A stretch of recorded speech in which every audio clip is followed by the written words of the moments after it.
बिस्मिल्लाहिर्रहमानिर्रहीम अस्सलाम वालेकुम। वेलकम टू पाक अरब कुकिंग। तो कैसे हैं आप सब? अल्लाह ताला से दुआ है कि अल्लाह ताला आप सबको अपने घरों में खुश रखे, आबाद रखे। इसी दुआ के साथ आज की ज़बरदस्त सी रेसिपी की तरफ बढ़ते हैं। आज की रेसिपी में हम बनाएंगे पपीते का मिल्क शेक। बनाना बहुत ही आसान है, बहुत ही मज़ेदार सा बनता है।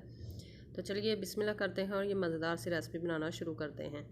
ब्लेंडर जग ले लिया है हमने, इसके अंदर हम पपीता ऐड कर लेंगे, जिसको हमने अच्छे से छील कर छोटे पीसेस में काट लिया है, वॉश भी किया है। अब इसके अंदर हम ऐड करेंगे 1 गिलास दूध, फ्रेश दूध है ये।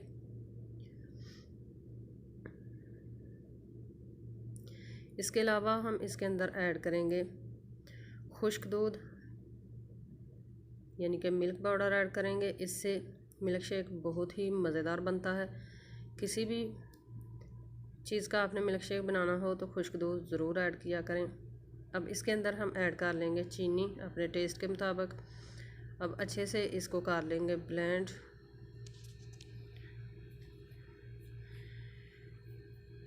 चैनल पर नए हैं तो काइंडली पाक अरब कुकिंग चैनल को सब्सक्राइब करें, साथ में जो बेल का आइकन है उसे लाजमी प्रेस करें ताकि हमारी आने वाली हर नई रेसिपी का नोटिफिकेशन आपको बर वक्त मिल सके। दूध जो है वो फ्रिज का ठंडा दूध था, इसलिए हमने बर्फ़ ऐड नहीं की। अगर आपके पास ठंडा ना हो तो आप बर्फ़ ऐड कर सकते हैं। तो मिल्क शेक हमारा बनकर रेडी हो चुका है। अब हम लेते हैं सर्विंग के लिए 1 गिलास और उसके अंदर हम मिल्क शेक ऐड कर लेते हैं।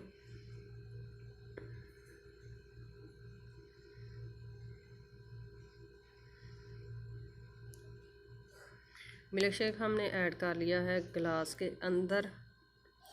तो माशाल्लाह तैयार है हमारा बहुत ही मज़ेदार सा और बहुत ही हेल्दी सा मिल्क शेक। आई होप कि आपको ये छोटी सी और मज़ेदार सी रेसिपी पसंद आई होगी। रेसिपी पसंद आई है तो आप इसको लाइक कर सकते हैं, अपने फ्रेंड्स और फैमिली मेम्बर के साथ शेयर कर सकते हैं। इसी रेसिपी के साथ हमें दीजिए इजाज़त। अपना बहुत सारा ख्याल रखिएगा, दुआ में याद रखिएगा। इंशाल्लाह फिर लौट कर आएंगे एक आसान मज़ेदार और नई रेसिपी के साथ। तब तक के लिए अपना बहुत सारा ख्याल रखिएगा, हमें दुआ में याद रखिएगा। अल्लाह हाफिज़।